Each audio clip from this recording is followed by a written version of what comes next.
Hey guys, what's up? It's Greg Srisavasdi with the CinemAddicts podcast. For this installment of our interview section of the feed, we have two interviews from Eric Holmes, one interview from me. A couple of things. For the last maybe several months, I've been posting one episode a week of CinemAddicts, and that's when me, Bruce Purkey, and Eric Holmes, we cover movies. Mainly, most of them are independent films that are coming out on a given week, on that given Friday. We've been doing this like clockwork for a while, even back in the day when Anderson and I created the show back in 2015. Moving forward, I am streamlining both podcasts. There was a podcast we did called the Find Your Film podcast, and I haven't been posting on that for a while.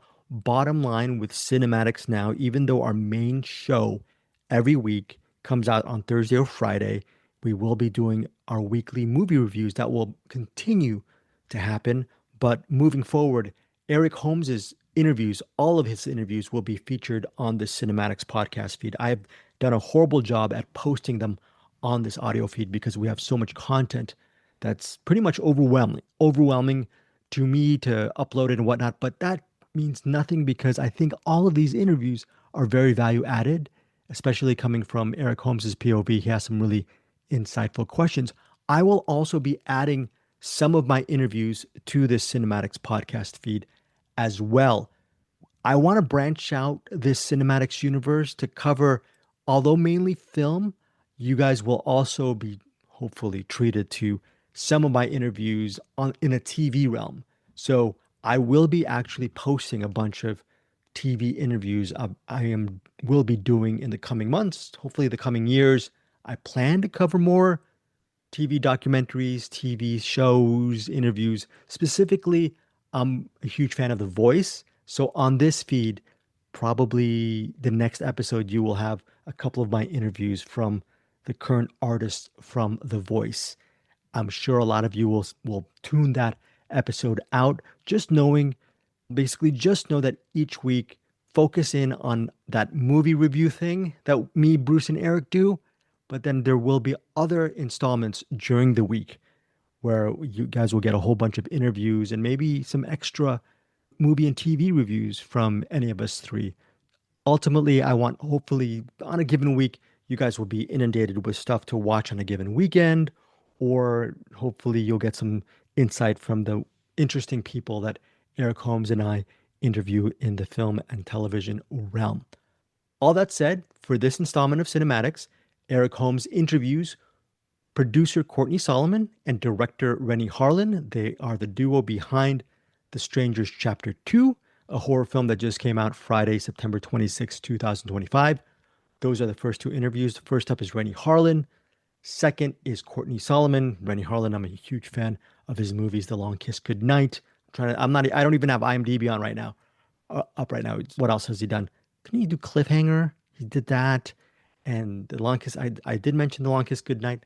I even like Cutthroat Island. So I like a lot of his stuff. He's just a very interesting filmmaker. I have yet to see any of the Strangers movies. Eric ended up enjoying the film, giving the movie The Stranger Chapter 2 a 3-star banger rating. So those are the two interviews, Renny Harlin, Courtney Solomon, first two. And then finally, wrapping up the show is Carmen Emmi. Emmy is not spelled like the award. It's spelled like E-M-M-I, Carmen Emmi. He is a writer-director behind Plainclothes. It's a new movie from Magnolia Pictures. It actually came out in select cities, theaters, September 19th. So I'm a little bit behind on this one. Plainclothes centers on I should have pulled IMDb up. I'm going by memory right now. Plainclothes centers on this undercover officer played by Tom Blythe. And what he does is he arrests guys who for indecent exposure and hookups in public bathrooms at a local mall in Syracuse. This is set around the mid 1990s, and Tom Blythe, his character, his undercover police officer character, is conflicted because he hasn't even come out yet. He is gay, and here he is busting people after making eye contact with them at the mall and then escorting them to meeting them in the bathroom. And then he and his other colleagues arrest these guilty parties. What happens is, yes, that is possibly a betrayal of his own self and his sexuality, but things get really interesting and conflicted when he ends up falling for one of the people, one of the strangers he meets, and that person is played by Russell Tovey. And the rest of Plainclothes deals with how this police officer is reconciling his situation, his day job, with this possible relationship with the Russell Tovey character. Again, it's written and directed by Carmen Emmi. It's his feature film directing debut. He is a total talent. He shot parts of this movie in high-8 camcorder style, which may seem a little bit too highfalutin for you, but Carmen Emmi started off shooting movies as a youth in camcorder style. And the fact that Plainclothes is actually set in the mid-1990s in Syracuse, where I believe he was raised, there's a little bit of a personal element to Plainclothes. It's a very good movie. It's critically acclaimed. It's 95 minutes. Both Eric and I loved Plainclothes. I wish I could say something else about The Strangers Chapter 2. I know it's gory. It should be interesting. Renny Harlin's a very interesting filmmaker. But would love to hear if any of you have seen either Plainclothes or The Strangers Chapter 2. Check out Eric Holmes' interviews in the coming moments. The first 2 interviews are from Eric, and then rounding out the episode is my interview with Carmen Emmi. So again, Renny Harlin, number 1. Number 2, it is Courtney Solomon. And number 3, it is Carmen Emmi. Hopefully you guys enjoy this. Both movies are playing in select theaters. Would love to hear your thoughts on any of these films. Hit us up. All right, guys, take care. And thanks for supporting all of us here over at CinemAddicts. So I'm here with Renny Harlin, director of Strangers Chapter 2.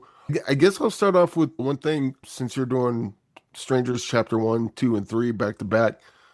Does that make it more or less stressful upon release of them? Because on one hand, it's like, cool, we got all 3 of the movies done. They're done, and then we release them when we release them. On the other hand, it's like, oh, if this doesn't work, we're kind of screwed.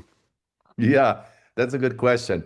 First of all, the only reason I signed up to do this was because the whole idea of exploring these characters for 4.5 hours and chopping it up to 3 chapters to do a straight remake would have not interested me.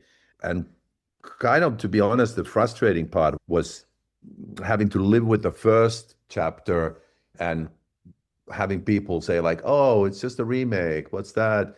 And waiting for the second one to come out and be able to say, yes, we had to do the first one to set up the scenario, which is, what if Liv Tyler's character died? We couldn't do it with Liv Tyler because it's 16 years later, so we had to start from the beginning. But we loved the original, and we wanted to give ourselves and the audience a chance to explore where could that all go. And this is our take on it. And it was great to shoot 3 movies all together. It's great to put them all together and edit them and all that. But yes, you're right. It's been a challenging time to wait for them to come out. And originally we expected the second chapter to come out sooner. And there were a couple of factors that delayed it, which one was that the first one was a success, which was, of course, great for us and the studio. But the studio said, like, okay, was there something else you would have done if you had more money and time? And we're like, yeah. So we were given some more money and some more time, and we did some additional shooting for it because we wanted to expand it more. We wanted to explore the strangers a little more. And so we did that, and writing that and shooting that and editing that took time. So that pushed us back. And then the studio just wanted to find the best release date when they believed that it would be the right time for the movie to come out. So here we are now, finally, I don't know, couple of weeks, a little over a couple of weeks from the release. And it's exciting and it's nerve-wracking. I would be lying if I didn't say so, because like we hope that the fans and the moviegoers have the patience to go and see the second one and trust that we are taking them somewhere else and showing them something original, let alone what's going to happen with the third one, which is going to go completely bonkers. So it's a privilege, but it's a emotional challenge. Well, I guess on the other side of that coin, though, you do have the second one coming out, so the stress is probably turned into excitement with the third one. It's like, ooh, we got the second one, we're going to do it. I cannot wait for you guys to see what we got in store for the third.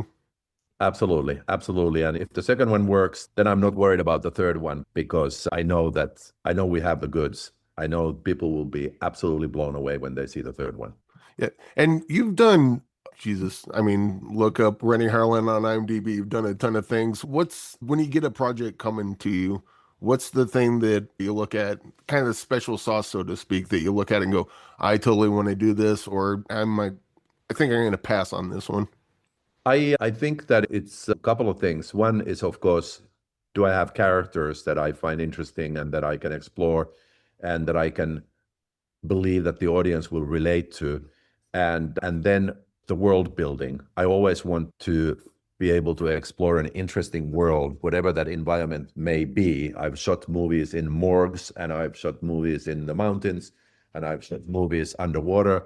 And it has to be an environment that I find interesting to explore. And with The Strangers, it was that it starts as a home invasion movie and then kind of expands into a town invasion movie and then goes even further. Those are the couple of things I would say: characters and the world. And of course, then the story is right there with those elements. Yeah. And also with The Strangers, just, I'm assuming you shot all three of these at the same time, since the part you said you got to do some reshoots.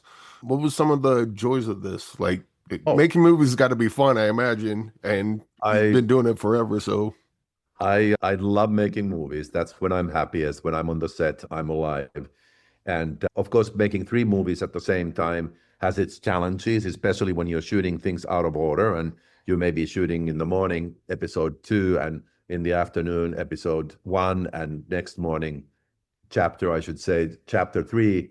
So there's a lot to just keep track of, whether it's the emotional state of the actor or the makeup and the gore on the actors or how you're shooting it and lighting it and what the tempo of the scenes are. So I had all kinds of charts and maps that I kept with me to be able to always know where I am. At the same time, it's kind of like being in the biggest toy store ever, because 4.5 hour exploration of this story and these characters is something that just doesn't ever happen. You're always restricted to that more or less 100-page script, and that's all you have. And you have to be able to create the character arcs and the story within that framework. And now it's much larger, so it was a great opportunity. So also, having done this for a long time, anytime someone does something for a long time, they gain experience, develop tools along the way. What's something that Renny Harlin today can do, making a movie that Renny Harlin way back in the day probably didn't have the tools to realize? Wow, that's a good question. That's a really good question, because in a way, when you're starting out, you're full of ideas and full of innovation and like, I never want to lose that sense of exploring and feeling like it's the first time. But at the same time, you kind of learn like what things work and what things don't work so well and what things take more time and how to solve certain situations. So I think that my time management is better than in the beginning. I know what's possible to do. And like, if I have to achieve something, how to do it in the given time and still get everything I need.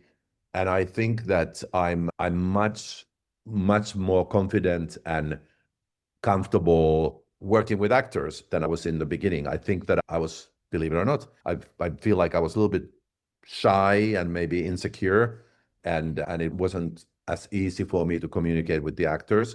And I feel like that's where I've grown most, that I've always loved working with actors, but even more than ever before, I love working with actors and exploring the characters with them and being able to just say very openly and directly to them what I think, and that way trying to get the best results.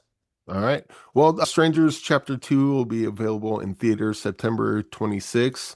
And I guess we'll just end on this. I just want to get a movie recommendation from you, either a movie that's personal to you or a movie that's like, that one's really good and not enough people talk about it. I'll go way back in history, since we are talking horror movies here.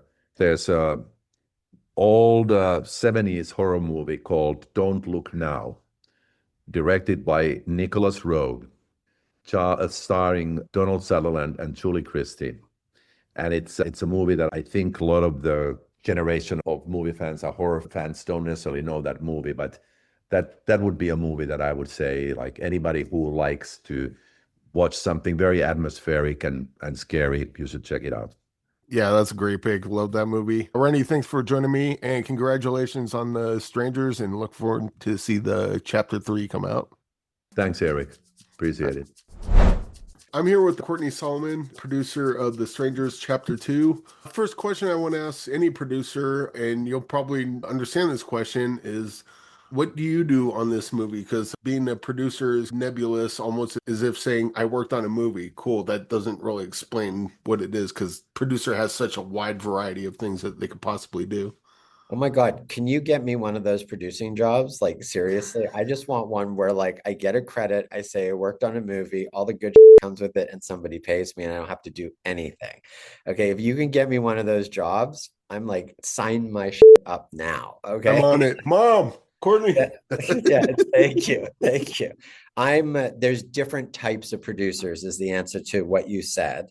And one of them, and actually usually the most common one, is the one that you described, to be honest. They're like attachment producers. Maybe they developed the material and then somebody else made the movie. The real producer on a movie has a lot to do, obviously. And on something like this, actually, it's like bringing television to the movie theaters because it's a giant, it's like an entire season of television. It's 3 chapters of, 3 different movies, but it's one story. So I'm more like a showrunner on a TV show, where you sort of have absolute power and you can guide the entire direction of everything. Correct.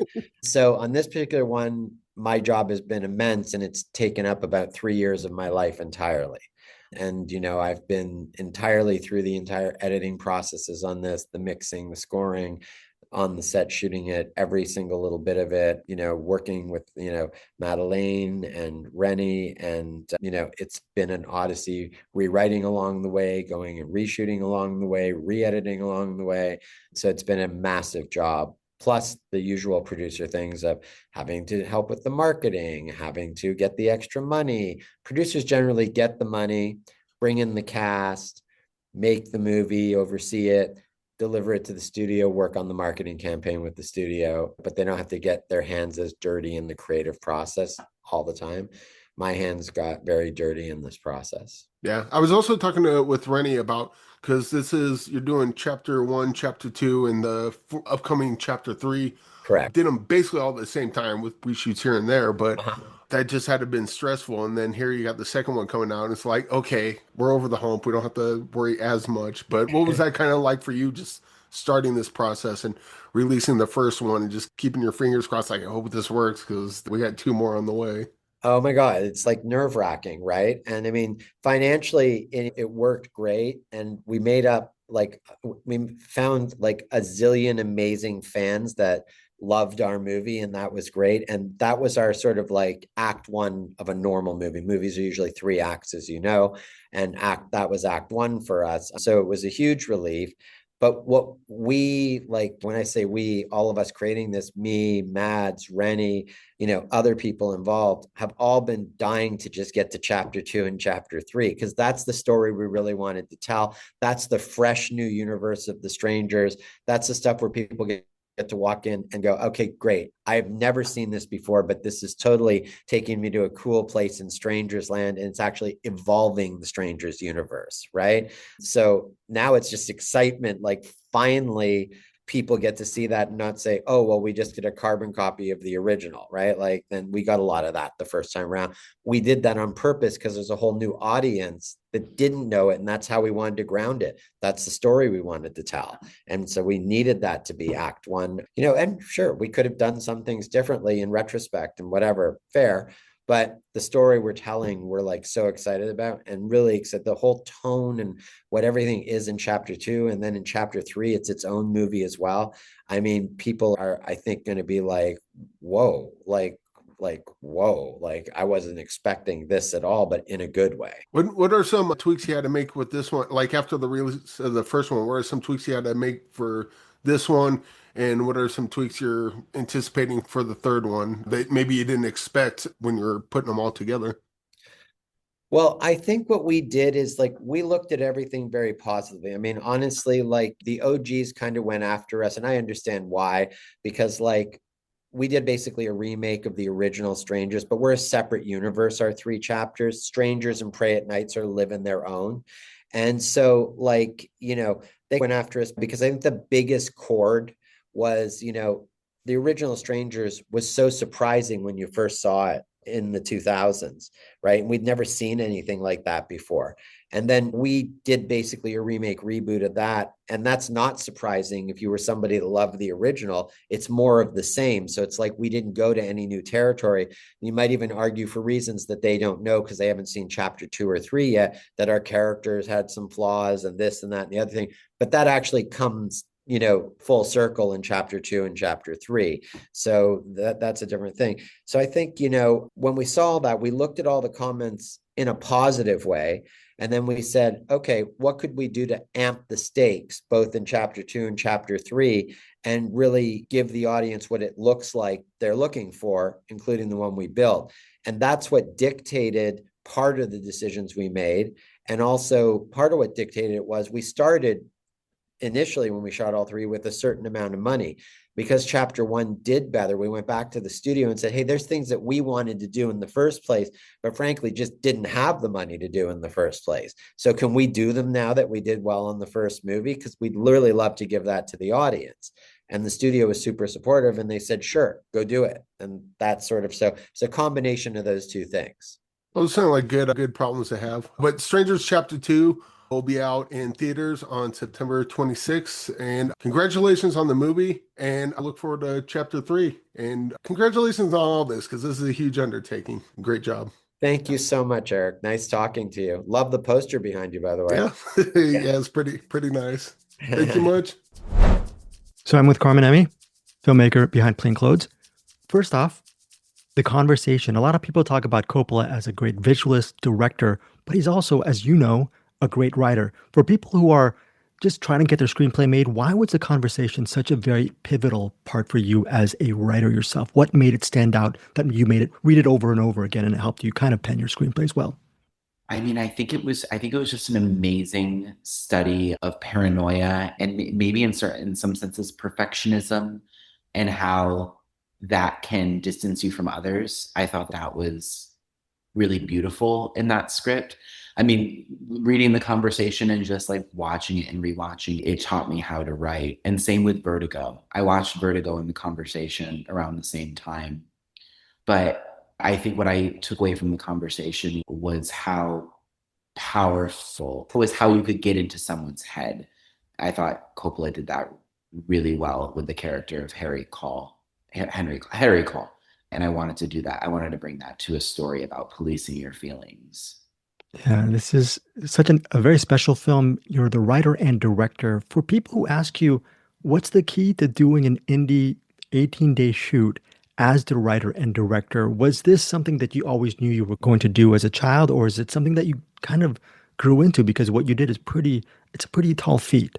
So I wanted to make movies since I was 10. I didn't know I wanted to make features. I just knew I liked expressing myself through my Hi8 camera as a kid.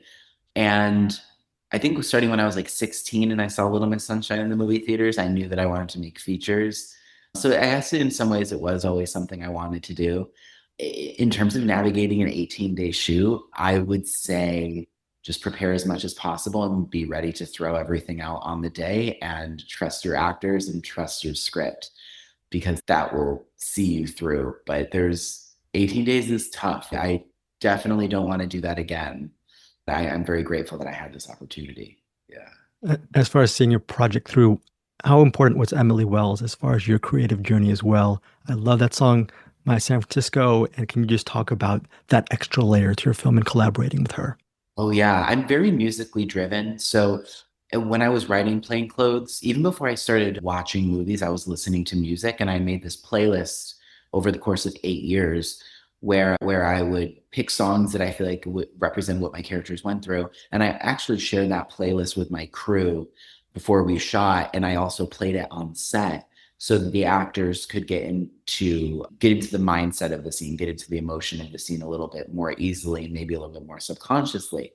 Emily Wells and I met right before I shot, but I thought she was too cool to work with me. I was like, I don't think she's going to be down for this. I could be cringy, but she really loved the script and we really just got along. And when Eric was editing the film, I had a 4 or 5 week break while our editor was editing the film. And I would just go on long hikes and listen to Emily's music. And I would just send them to Eric. And I was like, remind me to remember in the middle when he's having his panic attack, or try this cue that Symphony 5 was a surprise in the beginning of the film. And slowly but surely, I was like, I need to ask Emily to work on this movie. And she did. And she even let us use some of her existing songs. And she wrote a song for us for the film. And that's played during the credits, called My San Francisco. And it was amazing to explore these characters musically with Emily. And I just can't wait to work with her again. Yeah.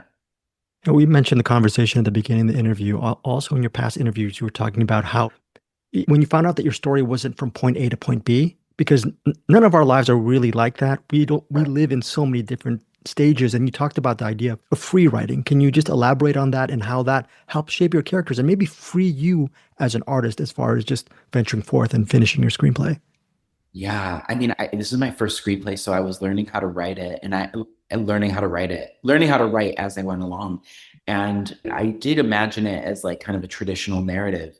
And for some reason, it just wasn't really capturing the anxiety and the fragmentation that I think happens to your memory when you go through a trauma. And I really wanted the film overall to reflect how policing your feelings can affect your memory. And I remember laying on my floor in my apartment and thinking about Christopher Nolan's films and how he handled time. And I started realizing, oh my gosh, I don't have to tell this story in a linear way. It can actually reflect how it feels. And ever since I had that mindset, it kind of blossomed from there.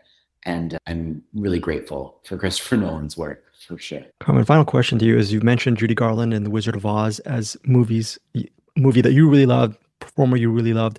But can you also, for our listeners, give us, after Plainclothes, give us another personal movie recommendation from your own brain? And what is it about this movie that is so special to you? And thank you for your time. Oh, yeah. So any movie, just something that really is personal to you. You mentioned some great movies, Vertigo, The Conversation, so many great things, but just something that's really resonates with you still. I know it's hard. I apologize. No, I know there's so many movies that come to mind, but I'm trying to think of what okay, well, I mean, A Little Miss Sunshine is forever something that will always resonate with me because I feel so seen when I watch it. I've been listening a lot to, I've been flying around a lot to promote this movie, which is amazing. And on every airplane, I always end up watching Little Women, the Greta Gerwig version, because I really love the idea of ownership and owning your work and really claiming that energy like her character does in the film. And that's been really resonating with me lately. And I think the way that she told that story of Little Women was really genius. And it's very inspiring to me. Yeah. And as you're leaving, very quick question, are there more screenplays in your desk? And then now, because of all the success you've received from this film, have you become more of a prolific writer? And I feel like I'm living what my next film is going to be about right now, to be honest. And I've been free writing for the past 3 months, but I don't have a script ready yet, but I have been reading a lot of scripts. My goal was always to be a director, not to be a writer. And I kind of fell in love with the writing process through doing this. So I definitely want to write again, but I think my next one is probably going to be something that's written by someone else. Yeah. Thank you so much. I really love Plainclothes. Is this a really surreal moment? Because such great acting, such a great story, and getting the awards at Sundance. Is it a surreal moment, or did you feel that this was almost in the cards for you? I had no idea if I would get into Sundance or not. So it has, for the past 9 months, I feel like I have been operating in an alternate reality that I'm just starting to come back down in some ways. Not down, but I'm trying to enjoy this moment, but it certainly does feel not real. Yeah. Yeah. And I'm thankful that people are going to be able to see it in movie theaters. Thanks again, Carmen, for your time. Really great job on Plainclothes, and congratulations to you and your crew as well. Thank you, Greg. Thank you so much.